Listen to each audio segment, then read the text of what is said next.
The term manifesto gets thrown around a lot these days, but so does the phrase, Lyle, you're a genius, you should write a manifesto. Now, while I may be attractive and brilliant and humble and buff and attractive and cooler than everybody else, the show isn't about me. I agree, it should be, but it's really about video games. Because at the end of the day, I am but one man, but video games, look at them all. Look at all these men!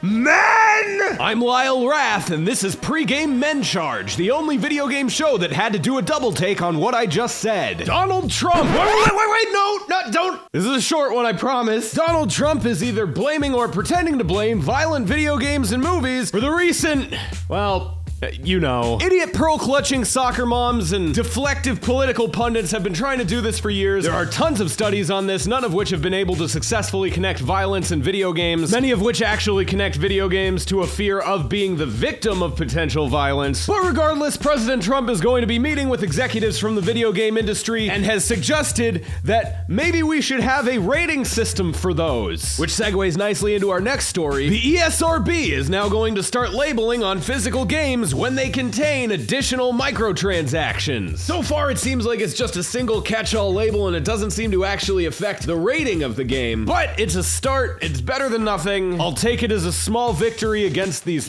fucking boxes. Metal Gear Survive, which is a stinky game that nobody likes, has a stinky feature that nobody likes. If for whatever reason you want to create a second character in Metal Gear Survive, which is 2 more than you should create, that is $10. That's right, you have to pay $10 for a save slot. Overwatch is getting a new character called Brigitte. We've seen her in some cinematics before. She is a support character that kind of plays a little bit like Reinhardt, but she's less tanky and she heals people. Far Cry 5 is getting a live-action short film next week. It's called Inside Eden's Gate, and I'll tell you, it's not fucking out yet. I don't know what it's about. Why would you think Final Boys 15 is coming out on the PC May 1st, and you can cover Gladio's glorious abs up with either Gordon Freeman's HEV suit or some weird Sims 4 dog thing, depending on if you want to pre-order it on Steam or Origin. There's an update for the Uncharted and Last of Us movies. If you're like me and you're thinking,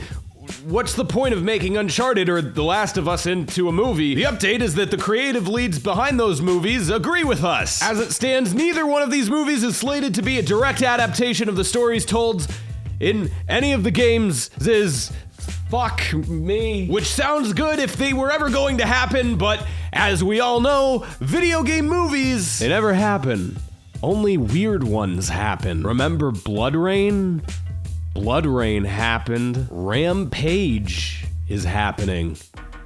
Why do those happen? I'm Lyle Rath, and this has been Pregame Discharge. Come back next time, and I'll show you the secrets of the mighty whisper kick.